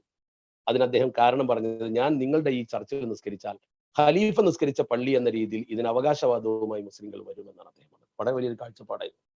ആ ഉമറുൽ ഫാറൂഖ് തങ്ങൾ നിസ്കരിച്ച അതേ സ്ഥലത്ത് ഇന്നൊരു പള്ളിയുണ്ട്. അതും ഈ ഹോളി സെഫേൽക്കർ ചർച്ചും തമ്മിൽ ചെറിയൊരു അകലം മാത്രമേ ഉള്ളൂ. ഒരു ചെറിയ മതിൽ കെട്ടി വേർതിരിച്ചിരിക്കുന്നു, അത്ര മാത്രമേ ഉള്ളൂ. ചെറിയൊരു അകലം മാത്രം ആണ് നമുക്ക് കാണാൻ കഴിയും. അവിടെ ഞാൻ കണ്ട ഏറ്റവും വലിയൊരു പ്രത്യേകത, സുൽത്താൻ സലാഹുദ്ദീൻ അയ്യൂബി ഖുദ്സ് തിരിച്ചു പിടിക്കുന്ന സമയത്ത് അവിടുത്തെ ക്രൈസ്തവ സമൂഹം ആവശ്യപ്പെട്ടു സുൽത്താനോട്, ഈ ചർച്ചിൽ ഞങ്ങൾക്ക് ആരാധന സ്വാതന്ത്ര്യം തരണം. കൊടുത്തുവെന്ന് മാത്രമല്ല, അദ്ദേഹം ആ സ്വാതന്ത്ര്യം ലഭ്യമായ സമയത്ത് അവർ തമ്മിൽ തർക്കിച്ചു. കാരണം ക്രൈസ്തവർ അന്ന്, ഇന്നും അങ്ങനെ തന്നെയാണെങ്കിലും എല്ലാ വിഭാഗത്തിലും ഉണ്ടാവും മതത്തിൽ ഗ്രൂപ്പുകൾ, വ്യത്യസ്ത വിഭാഗങ്ങൾ. അതിലവരെ സംബന്ധിച്ചുള്ള റോമൻ കത്തോലിക്കരുണ്ട്, സിറിയൻ കത്തോലിക്കരുണ്ട്, ഗ്രീക്ക് വിഭാഗമുണ്ട്, ആർമീനിയൻ വിഭാഗമുണ്ട്, കോപ്റ്റിക് വംശജരുണ്ട്, ഇങ്ങനെ പലരും. ഇവരെല്ലാവരും ഈ പള്ളിയുടെ അവകാശത്തിന് വേണ്ടി ശക്തമായ തർക്കം നടത്തി. ഇവർ ഇതിന്റെ പേരിൽ കലാപമുണ്ടാക്കും, പ്രശ്നമാകുമെന്ന് മനസ്സിലാക്കി ബഹുമാനപ്പെട്ട സുൽത്താൻ സലാഹുദ്ദീൻ അയ്യൂബി അതിന്റെ താക്കോൽ ഒരു മുസ്ലിം കുടുംബത്തെ ഏൽപ്പിച്ചു. സൂക്ഷിക്കാനൊരു കൂട്ടരെയും തുറക്കാനൊരു കൂട്ടരെയും. സ്വഹാബിയായ മദീനക്കാരൻ നുസൈബ് ബിൻ കഅബ് റളിയല്ലാഹു തആലയുടെ കുടുംബത്തിൽപ്പെട്ട അവർ ഹസ്രജി ഗോത്രക്കാരാണ്. ആ ഗോത്രത്തിൽപ്പെട്ട ഒരാളുടെ കയ്യിൽ ആ കുടുംബത്തിൽ അത് ഏൽപ്പിച്ചു. നുസൈബ് ബിൻ കഅബിന്റെ പരമ്പരയിൽപ്പെട്ട ആ കുടുംബത്തെ ഏൽപ്പിച്ചു. സൂക്ഷിക്കും, തുറക്കാൻ വേറെ ആളെയും ഏൽപ്പിച്ചു. രണ്ടും മുസ്ലിങ്ങൾ തന്നെ. അങ്ങനെ ആ പാരമ്പര്യം അനുസരിച്ച് ഇന്നും ഹോളി സെഫൽക്കർ ചർച്ച് തുറക്കുന്നതും അടക്കുന്നതും ഒരു മുസ്ലിമാണ്. ഞാനിത് ആദ്യം കേട്ടപ്പോൾ അത്ഭുതപ്പെട്ടു പോയി. ആ ആളെ കാണാൻ വേണ്ടി ഹോളി സെഫൽക്കർ ചർച്ചിന്റെ മുറ്റത്ത് കാത്തിരുന്നു ഞാൻ. എൻ്റെ കൂടെ ഒരു 50ഓളം വരുന്ന സംഘവും ഉണ്ടായിരുന്നു. അങ്ങനെ അവിടെയുള്ളൊരു ഫാദറുമായി ബന്ധപ്പെട്ട് ഫാദർ പറഞ്ഞു അദ്ദേഹം എപ്പോഴും ഇവിടെ ഉണ്ടാവാറുണ്ട്, ഞാൻ വിളിക്കാമെന്ന് പറഞ്ഞു. ഫോണിൽ ബന്ധപ്പെട്ടു, അയാൾ ഉടനെ വന്നു. ഹാജി വജീഹ് എന്നാണ് അദ്ദേഹത്തിന്റെ പേര്. അദ്ദേഹത്തിന്റെ ഫോട്ടോ എൻ്റെ കയ്യിലുണ്ട്. ഞാനും അദ്ദേഹവും ഞങ്ങളുടെ ഗ്രൂപ്പും ഒരുമിച്ചെടുത്ത ഫോട്ടോ ഉണ്ട്. ഇന്നും നിങ്ങൾക്ക് അവിടെ ചെന്നാൽ കാണാം ഹാജി വജീഹ് മരിച്ചിട്ടില്ല. പലപ്പോഴും ഞങ്ങളുടെ സന്ദർശന വേളയിൽ അദ്ദേഹത്തെ വീണ്ടും വീണ്ടും കാണാറുണ്ട്. അദ്ദേഹം രാവിലെ വരും, തുറക്കും. അദ്ദേഹം ആ പള്ളിയുടെ പരിസരത്തുണ്ടാകും. ഇല്ലെങ്കിൽ ബൈത്തുൽ മുഖദ്ദസിൽ പോകും, തിരിച്ചു വരും. അടക്കേണ്ട സമയത്ത് അദ്ദേഹം അടക്കും. ഇവിടെ നമ്മൾ മനസ്സിലാക്കേണ്ടത് ലോകത്തെ ക്രൈസ്തവ സമൂഹത്തിന്റെ ഏറ്റവും പ്രധാനപ്പെട്ട പള്ളികളിൽ ഒന്നായ, ഞാൻ മനസ്സിലാക്കുന്നു ഈ രണ്ട് പള്ളിക്കപ്പുറം ഒരു പള്ളി അവർക്ക് അത്ര പ്രധാനം ഉണ്ടാവില്ല. ഒന്ന് യേശു ജനിച്ചു എന്നവർ പറയുന്ന പള്ളി, ഒന്ന് യേശുവിനെ കുരിശിലേറ്റി എന്നവർ വിശ്വസിക്കുന്ന പള്ളി. ഈ കുരിശിലേറ്റി എന്ന് വിശ്വസിക്കുന്ന പള്ളിയുടെ താക്കോൽ ഇന്നും ഒരു മുസ്ലിമിന്റെ കയ്യിലാണ്. ഞാൻ കൃത്യമായി അദ്ദേഹത്തെ കണ്ട് ബോധ്യപ്പെട്ടതിന്റെ ശേഷമാണ് പറയുന്നത്. അദ്ദേഹം തുറക്കുന്നു, അദ്ദേഹം അടക്കുന്നു. ഞാൻ ഫാദറോട് ചോദിച്ചു, അദ്ദേഹത്തിന്റെ അസാന്നിധ്യത്തിൽ അഥവാ ഹാജി വജീഹിന്റെ അസാന്നിധ്യത്തിൽ ചോദിച്ചു, അദ്ദേഹത്തിന് എന്താണ് ശമ്പളം കൊടുക്കുന്നത്? ഫാദർ എന്നോട് പറഞ്ഞു, he's A rich man. What do you say? എന്താ നിങ്ങൾ ഈ പറയുന്നത്? അയാൾ വലിയ സമ്പന്നന, അയാളത് തലമുറകളായി കൈമാറിപ്പോന്ന ഒരു അധികാരം നിർവഹിക്കുകയാണ്, പണത്തിന് വേണ്ടിയല്ല. അയാൾ വലിയ പണക്കാരനാണ്. നോക്കൂ നിങ്ങൾ, ആ കർമ്മം സൗജന്യമായി ചെയ്തുകൊണ്ടിരിക്കുന്നു എന്ന് പറയുമ്പോൾ, അപ്പോൾ ക്രൈസ്തവ സമൂഹവും മുസ്ലിങ്ങൾ നമ്മളെ ബന്ധം ആ കലാപഭൂമിയിലും നമ്മൾ ഒരുമിച്ചാണ്. നമ്മൾ പരസ്പര സഹോദരങ്ങളെ പോലെ. ഞാൻ അവിടെ ചെല്ലുമ്പോൾ പല ക്രൈസ്തവ സഹോദരങ്ങളും മുസ്ലിങ്ങളുമായി നല്ല ബന്ധത്തിലാണ്.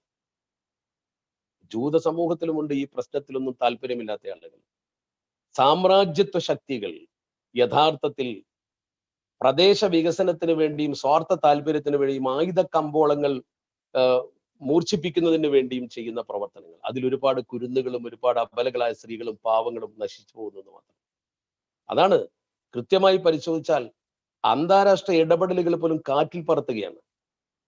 സാമ്രാജ്യത്വ ശക്തികൾ ഇവർക്ക് പിൻബലം കൊടുക്കുകയാണ്.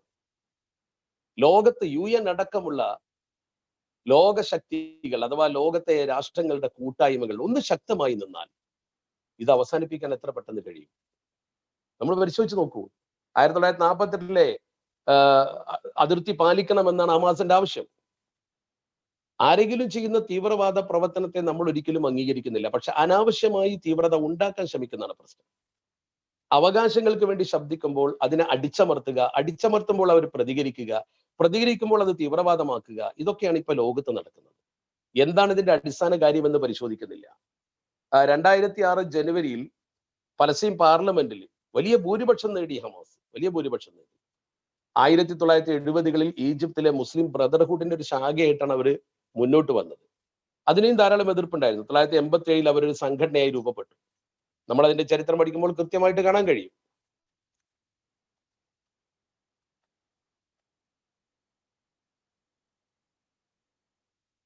എന്തോ കണക്ഷൻ പ്രോബ്ലം ഉണ്ടെന്ന് തോന്നുന്നുണ്ട്.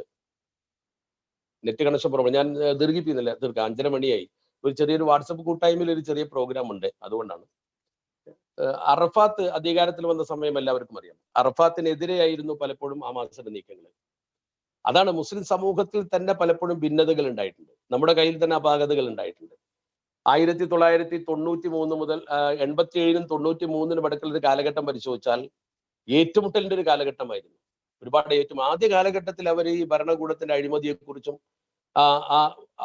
ഭരിക്കുന്നതിലുള്ള അപാകതകളെ കുറിച്ചുമൊക്കെ ചൂണ്ടിക്കാണിച്ചിരുന്നു ഹമാസ്. പിന്നീട് അതൊരു ഏറ്റുമുട്ടൽ ഭാഗമായി. കാരണം അധിനിവേശം ആരംഭിച്ചപ്പോൾ 1993 ഓസ്ലോ ഉടമ്പടി വന്നതോടുകൂടി അവർ നിർത്തി, ആക്രമണങ്ങൾ നിർത്തി, തിരിച്ചടി നിർത്തി, ഒരു സമാധാന കരാറിലേക്ക് വന്നു. പക്ഷെ 2004 അഹമ്മദ് യാസിൻ കൊല്ലപ്പെട്ടു.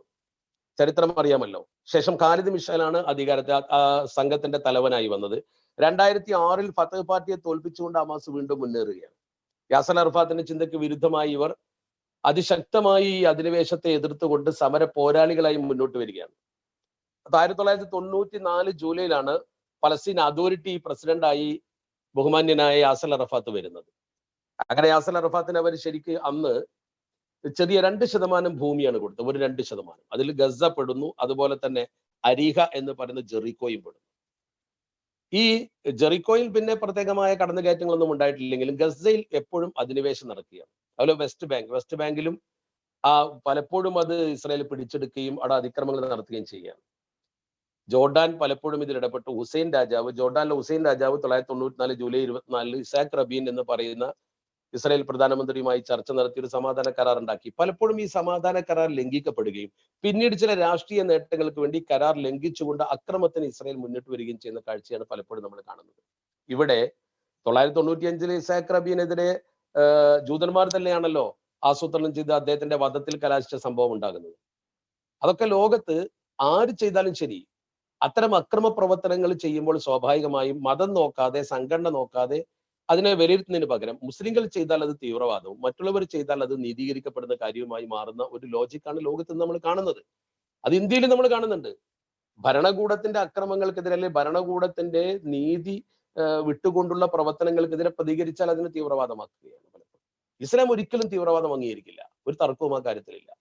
ഇസ്ലാം ഒരിക്കലും തീവ്രവാദം അംഗീകരിക്കുന്നില്ല. അപ്പൊ 2 ദിവസം ഒരു വീഡിയോ കണ്ടു, ഒരു സ്ത്രീയാണ് പലസ്തീനിൽ നിന്ന്, എന്താണ് അവളുടെ ഉദ്ദേശം എന്നറിയില്ല, നബി സല്ലല്ലാഹു അലൈഹി വസല്ലമ തങ്ങളെയും ഇസ്ലാമിനെയും അള്ളാഹുവിനെയും ഒക്കെ വളരെ മോശമായി പരാമർശിച്ചുകൊണ്ട് ഒരു വീഡിയോ ചെയ്ത് അയച്ചിരിക്കുന്നു. എന്ത് താല്പര്യമാണ്? അള്ളാഹു പറയുന്നതും മുഹമ്മദ് നബി പറയുന്നതും തീവ്രവാദം പ്രചരിപ്പിക്കാനാണ് എന്നാണ് ആ സ്ത്രീ തന്റെ ഒരു സ്വാർത്ഥ താല്പര്യം എന്ന രീതിയിൽ വീഡിയോയിൽ അവതരിപ്പിക്കുന്നത്. എവിടെ നിന്നാണ് ആ സ്ത്രീ ഇസ്ലാമിനെ കുറിച്ച് പഠിച്ചത്? എവിടെ നിന്നാണ് മുഹമ്മദ് നബി സല്ലല്ലാഹു അലൈഹി വസല്ലമ തങ്ങളെ കുറിച്ച് പഠിച്ചത്? ഈ പലസ്തീനിൽ തന്നെ മുസ്ലിം സമൂഹത്തിന്റെ സ്നേഹത്തിന്റെ മനോഹരമായ ഉദാഹരണം അന്നും ഇന്നും കാണുന്നു. ചരിത്രം അത് രേഖപ്പെടുത്തുന്നു. ഇപ്പോഴും ഞാൻ നേരത്തെ പറഞ്ഞ പള്ളി തുറക്കുന്ന സംഭവം, ജൂത സമുദായവുമായിട്ടാണെങ്കിലും ആരാണെങ്കിലും ശരി, ഒരു ജൂതന്റെ വീട്ടിൽ റസൂലുള്ളാഹി സ്വല്ലല്ലാഹു അലൈഹി വസല്ലമ തങ്ങളുടെ മർഹൂനത്തുൻ ഇൻദ യഹൂദിയ്യിൻ എന്ന് പറഞ്ഞില്ലേ, നബി തങ്ങൾ മരിക്കുമ്പോ പടയെങ്കിൽ ജൂതന്റെ വീട്ടിൽ പണയത്തിലായിരുന്നു. എന്താ കാര്യം? ഒരു മുസ്ലിമിൻ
കണക്ട് ആയില്ലേ?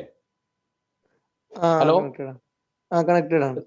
എന്തോ ചെറിയ പ്രോബ്ലം. ഞാൻ 5 മിനിറ്റ് പറഞ്ഞ് തീർക്കാം. കാരണം ഈ അവിടുത്തെ പോരാട്ടത്തിന്റെ ചരിത്രത്തിൽ ഒരുപാട് കാര്യങ്ങളുണ്ട് അതിൽ ചരിത്രത്തിൽ പറയാറുണ്ട്. പിന്നീട് നോക്കാം. ഇതിലിപ്പോ ചുരുക്കത്തിൽ ഈ പോരാട്ടങ്ങൾ അടിച്ചമർത്താൻ പലപ്പോഴും തെറ്റായ മാർഗങ്ങൾ സ്വീകരിക്കുമ്പോഴാണ് വീണ്ടും വീണ്ടും ഈ അതിക്രമങ്ങൾ ഉണ്ടാകുന്നത് എന്നാണ് ഞാൻ മനസ്സിലാക്കുന്നത്. കാരണം നേരായ രീതിയിൽ ഒരു ചർച്ച നടത്തി എന്താണ് അവരുടെ ഡിമാൻഡുകൾ എന്ന് പരിശോധിച്ച് അന്താരാഷ്ട്ര വേദിയിൽ അത് ചർച്ചയ്ക്ക് വെച്ച് അതനുസരിച്ച് മുന്നോട്ട് പോകുന്ന ഒരു സമീപനം. സത്യത്തിൽ ഈ സംഘടനകളൊക്കെ ആവശ്യപ്പെടുന്നത് ഇസ്രയേൽ എന്ന രാജ്യം പറ്റേ ഇല്ലാതാക്കണമെന്നല്ല. ആ രാജ്യം ഏതായാലും നിലവിൽ വന്നു. ഇനി ആ രാജ്യത്ത് ജീവിക്കുന്ന ഒരു ജനസമൂഹത്തെ അവിടുന്ന് പറ്റേ ഇല്ലാതാക്കാൻ കഴിയില്ല. പക്ഷെ അവർക്ക് അന്ന് അനുവദിച്ചു കൊടുത്ത ഒരു പ്രദേശമുണ്ട്. ആ പ്രദേശത്തിന് അപ്പുറത്തേക്ക് അവർ ആ രാജ്യത്തെ വികസിപ്പിക്കാനും മുസ്ലിങ്ങൾ താമസിക്കുന്ന മേഖലയിൽ പേടിപ്പെടുത്തിയും ബോംബിട്ടും അവരെ അകറ്റിയിട്ട് അവിടെ പാവപ്പെട്ട മുസ്ലിം സമൂഹത്തെ അകറ്റി ഒഴിവാക്കിയതിനു ശേഷം അവിടെ സെറ്റിൽമെന്റ് ഉണ്ടാക്കി പല ഭാഗത്തു നിന്നും ആളുകളെ കൊണ്ടുവന്ന് താമസിപ്പിക്കുന്ന ഏർപ്പാട്. സ്വന്തം രാജ്യം വികസിപ്പിക്കാൻ ദുർബല ജനവിഭാഗത്തെ കൊന്നൊടുക്കുകയും ബോംബിട്ട് നശിപ്പിക്കുകയും അന്താരാഷ്ട്ര നിയമങ്ങളെ കാറ്റിൽ പറത്തുകയും ചെയ്യുന്നത് ശരിയല്ല എന്നാണ് ഈ സംഘടനകൾ പറയുന്നത്. അത് പരിഹരിക്കുന്നതിന് ധാരാളം വേദികളുണ്ട്. ആ വേദികളിൽ വെച്ച് അവ പരിഹരിക്കുന്നതിന് പകരം യഥാർത്ഥത്തിൽ സംഭവിക്കുന്നത് ഇവർ കണ്ടമാനം ചെയ്യുന്നത് ഒരു ഭാഗത്ത് ചെയ്യുക, അന്താരാഷ്ട്ര വേദിയിൽ സമാധാനത്തിന്റെ ഏർപ്പാടുകൾ ഇതെല്ലാം ചെയ്തു തീർത്തതിന് ശേഷം ഉണ്ടാക്കുക, എന്നിട്ട് അധിനിവേശം നടത്തിയ പ്രദേശം പിന്നെ തിരിച്ച് മുസ്ലിങ്ങൾക്ക് കൊടുക്കാതിരിക്കുക, റഫ്യൂജി ക്യാമ്പിൽ അഥവാ അഭയാർത്ഥി ക്യാമ്പിൽ വരെ ബോംബിടുക. ഇതൊക്കെയാണല്ലോ ഇപ്പൊ സംഭവിക്കുന്നത്. മാത്രമല്ല ഒരു ചരിത്രം നമ്മൾ പരിശോധിച്ചാൽ വീതിച്ചു കൊടുക്കുന്ന സമയത്ത് തന്നെ ഇസ്രയേൽ എന്ന രാജ്യത്തിന്റെ സമ്മതമില്ലാതെ അങ്ങോട്ട് കടക്കാൻ കഴിയാത്ത രീതിയിലാണ് പലസ്തീൻ രൂപപ്പെടുത്തിയിരിക്കുന്നത്. ഇന്നും പലസ്തീനികളുടെ അവസ്ഥ അതാണ്. അവർക്ക് അവരുടെ നാട്ടിലേക്ക് പോകണമെങ്കിൽ ഈ സാമ്രാജ്യത്വ ശക്തികളുടെ സമ്മതത്തോടു കൂടി മാത്രമേ കടക്കാൻ പറ്റൂ. നമുക്കൊരു ഭൂമി തന്നിട്ട് ആ ഭൂമിയിലേക്ക് ആരാന്റെ അനുമതിയോടെ കടക്കാൻ പറ്റൂ എന്ന് പറയുന്ന ഒരു അവസ്ഥ അന്താരാഷ്ട്ര നിയമങ്ങൾ പാലിച്ചുകൊണ്ടുള്ള രാജ്യത്തിലൂടെയുള്ള പോക്കല്ല. ഇവരുടെ ഒരു ശത്രു രാജ്യം എന്ന് അവർ തന്നെ വിധി എഴുതി ആ ശത്രു നിലനിർത്തിക്കൊണ്ടിരിക്കുന്ന പ്രദേശത്തൂടെ കടന്നു പോകേണ്ട ഗതി ഇതല്ലേ ഇപ്പൊ സംഭവിക്കുന്നത്. മാത്രമല്ല ചില അപകടകരമായ നീക്കങ്ങൾ ഉദാഹരണമായി നമ്മൾ പരിശോധിച്ചാൽ കാണാൻ കഴിയും. 1996 ഇന്തിഫാദക്ക് നേതൃത്വം കൊടുത്തിരുന്ന ബഹുമാനപ്പെട്ട യഹിയ അയ്യാഷ്, അദ്ദേഹത്തിന്റെ നടപടികളെ കുറിച്ചല്ല ഞാൻ പറയുന്നത്. യഹിയ അയ്യാഷ് എന്ന് പറയുന്ന വ്യക്തി അദ്ദേഹത്തിന്റെ ഫോണ് പ്രത്യേകമായി റിമോട്ടിലൂടെ പൊട്ടിച്ചിട്ടാണ് അദ്ദേഹത്തിന്റെ തല ചിതറി മരിച്ചത്.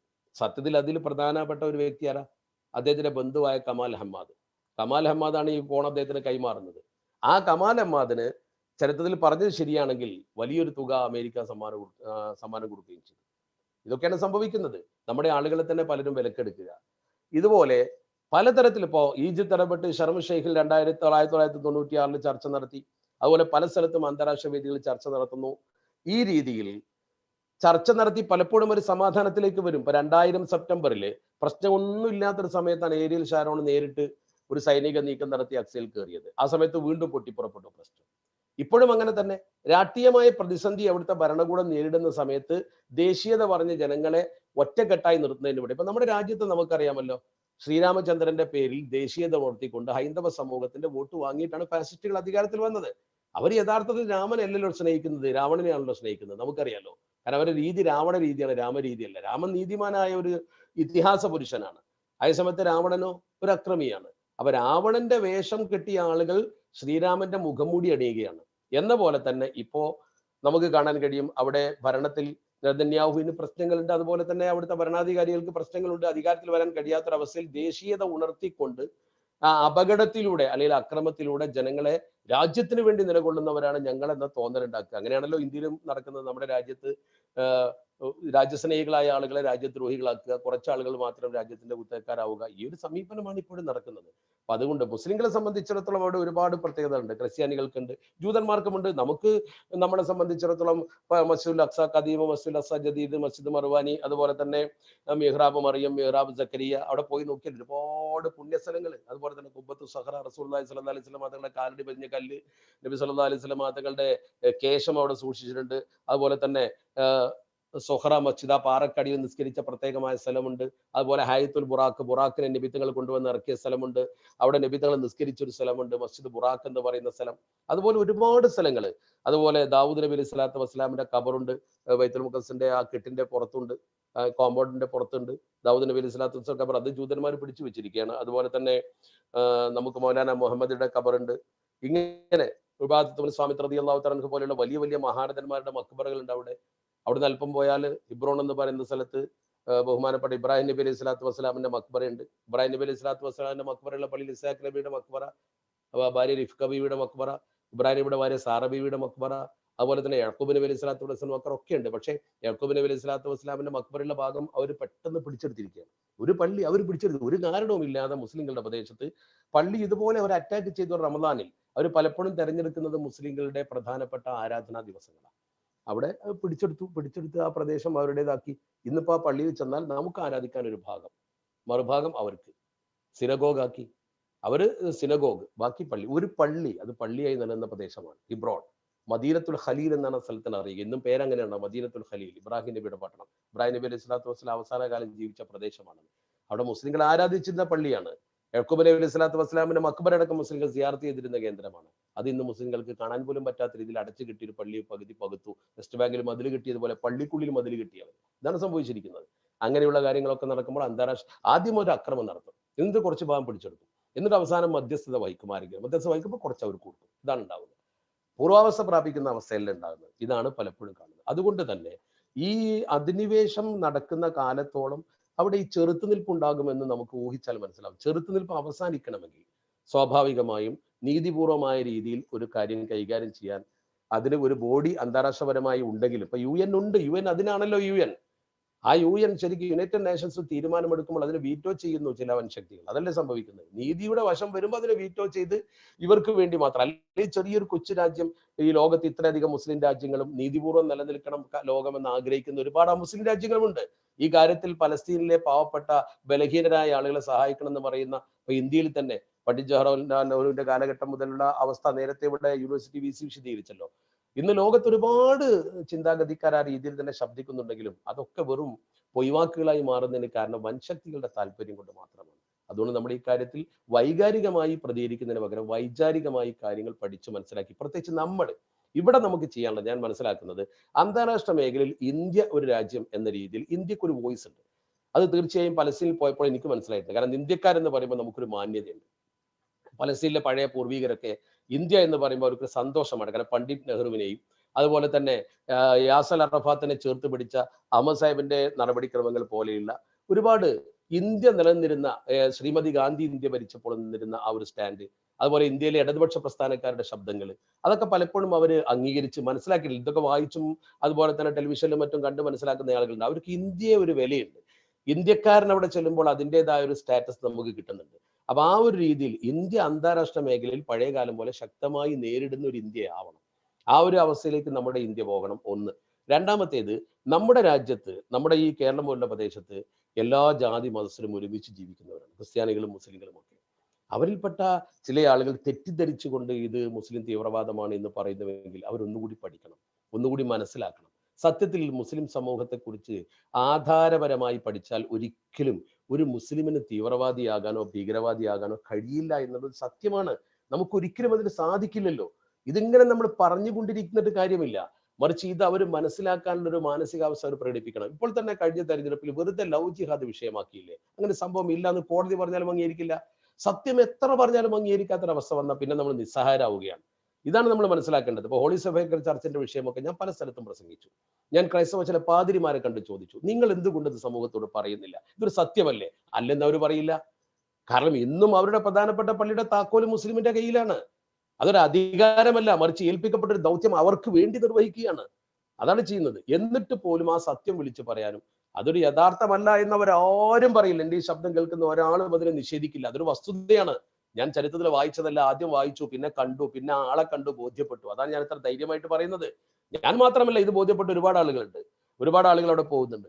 ആ ഗ്രൂപ്പിലുള്ള ആളുകൾക്കൊക്കെ, അന്വേഷണ തൃഷ്ണയുള്ള ആളുകൾക്കൊന്ന് ബോധ്യപ്പെട്ടതാണ്. അപ്പൊ സത്യത്തിൽ ഒരു തീവ്ര സമീപനം ഒരിക്കലും മുസ്ലിം സമൂഹത്തിൽ നിന്ന് ഉണ്ടാവുകയില്ല എന്ന് മനസ്സിലാക്കി എൻ്റെ പ്രിയപ്പെട്ട ക്രൈസ്തവ സഹോദരനോട് എനിക്ക് പറയാനുള്ളത്, ഇതിന്റെ വസ്തുത നിങ്ങളൊന്ന് പഠിക്കണം. ഇത് സാമ്രാജ്യത്വ ശക്തികളുടെ ഒരു പിരിമുറുക്കം ഉണ്ടാക്കുന്ന പ്രവർത്തനമാണ്. അവർക്ക് ആയുധം വിൽക്കണം, അവർക്ക് ഇങ്ങനെ ടെൻഷൻ ഉണ്ടാക്കി ലോകത്ത് വൻശക്തികളുടെ പക്ഷത്ത് കുറെ ആളുകളെ നിർത്തണം, ലോകമഹായുദ്ധം പോലെ തന്നെ. ആ രീതിയിൽ അവർക്ക് ലോകത്ത് എന്നും ചില അജണ്ടകളുണ്ട്. ആ സാമ്രാജ്യത്വ ശക്തികളുടെ അജണ്ടക്ക് നമ്മൾ വശംവദരായി നമ്മൾ പോലും മാനസികമായി ഭിന്നിക്കാതെ അവിടെ യുദ്ധം നടക്കുമ്പോൾ ഇവിടെ നമ്മൾ മനസ്സുകൊണ്ട് അകലുകയല്ല വേണ്ടത്. എപ്പോഴും ബലഹീനർക്കൊപ്പം നിൽക്കണം. മർദ്ദിതർക്കൊപ്പം നിൽക്കണം. മർദ്ദകൻ ആരാണെന്ന് തിരിച്ചറിയണം. അത് മുസ്ലിമാണ് മർദ്ദകനെങ്കിൽ അവനെ നമ്മൾ എതിർക്കണം. ഒരു മുസ്ലിമാണ് മർദ്ദകന്റെ രൂപത്തിൽ വരുന്നതെങ്കിൽ അവനെ എതിർക്കണം. അങ്ങനെയാണ് നബി തങ്ങൾ പഠിപ്പിച്ചത്. അങ്ങനെയാണ് പരിശുദ്ധ പ്രവാചകർ പഠിപ്പിച്ചത്. ഒരിക്കലും നമ്മൾ ഒരു നീതിക്കൊപ്പം അല്ലാതെ നിൽക്കരുത്. വലായിജരിമന്നക്കും ശനആനു ഖൗമിൻ അല്ലാ തഅദിലു എന്നാണ്. അനീതിക്കൊപ്പം നിൽക്കാൻ പറ്റില്ല. അനീതി ആര് കാണിച്ചാലും ശരി, അത് മുസ്ലിം കാണിച്ചാലും എതിർക്കണം. അതാണ് ഇസ്ലാമിന്റെ പോളിസി. ആ പോളിസിയിൽ നിന്നാൽ എല്ലാ പ്രശ്നങ്ങളും അവസാനിക്കും. അള്ളാഹു അനുഗ്രഹിക്കട്ടെ. സമയക്കുറവ് കൊണ്ടും ഈ നെറ്റ് കട്ടാൻ പോകുന്നു. ഞാൻ അവസാനിപ്പിക്കുന്നു. അസ്സലാമു അലൈക്കും വറഹ്മത്തുള്ളാഹി വബറകാതുഹു.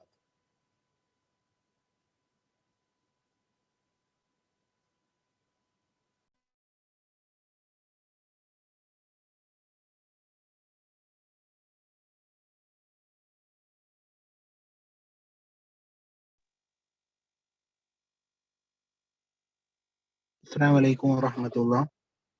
അൽഹംദുലില്ലാഹ് വസ്സലാത്തു വസ്സലാമു അലാ സയ്യിദിനാ മുഹമ്മദിൻ വഅലാ ആലിഹി വസഹ്ബിഹി അജ്മഈൻ.